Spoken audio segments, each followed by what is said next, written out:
Hey there, good morning everyone. Wednesday the 3rd of August 2022. This morning's devotional is a reading from the second book of Chronicles, chapter 31, reading verses 21 and 22. This is what Hezekiah did throughout Judah, doing what was good and right and faithful before the Lord his God. In everything he undertook in the service of God's temple and in obedience to the law and the commands, he sought his God and worked wholeheartedly, and so he prospered. There's always a story behind the story, whether it's in a magazine, a newspaper headline, or even the Bible. And you have to go beyond that headline. In 2 Chronicles 32 verse 1 we read, "After all that Hezekiah had so faithfully done, Sennacherib, king of Assyria, came and invaded Judah." So what's the story behind the headline? Well, Hezekiah became king at the age of 25, and as soon as he became king, he began to set things right. In the first month of his reign, he opened the doors of the temple of the Lord and repaired them. He called upon the priests to go back to their duties. He saw that the lamp which had gone out in the temple, and he lit it, and the doors were opened. He dug into his own resources and provided for the sacrifices. He called for a great Passover, even though it was the wrong time of the year, and he called on God to cleanse his people. And the Lord heard Hezekiah and healed the people. He gave orders to build storehouses and to provide for the priests who served in the temple.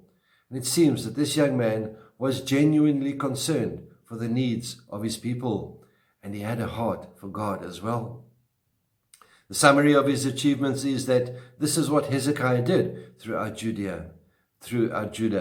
He was doing good and right and faithful before the Lord his God. In everything he undertook in the service of God's temple and in obedience to the law and his commands, he sought his God and worked wholeheartedly, and so he prospered. Then the shadow of Sennacherib's army loomed on the horizon and invaded the land. Do you suppose Hezekiah thought, "Lord, look, I've done this all for you, and here's my reward"? Well, would you have been tempted to say the same? If Hezekiah thought it, he certainly didn't say it. Instead, he went to work, blocking off the water from the spring outside. He built another reinforcing wall on the one that was already there. He went to work making weapons for defense. And he told his people, "Do not be afraid or discouraged because of the king of Assyria and the vast army that is with him. For there is a greater power with us than with them. With him only is the arm of flesh, but with us is the Lord our God to help us and to fight our battles."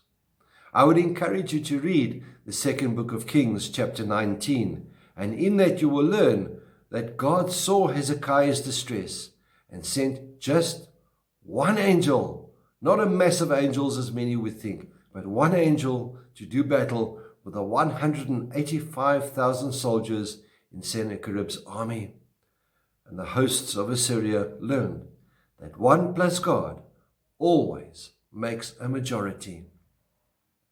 My dear friends, God does not exempt us from our problems, whether they're financial, personal, or even physical. The battles are there, and they are there for a reason. But it does promise to be with us and to take us through them. We need to learn what Hezekiah had discovered. There is a greater power with us than with him. With him only is the arm of flesh, but with us is the Lord our God to help us and to fight our battles. Even after all that Hezekiah had done for the Lord, Sennacherib came and invaded Judah. But God gave him deliverance, and he will do the same for you. May the Lord be with you. May he bless you.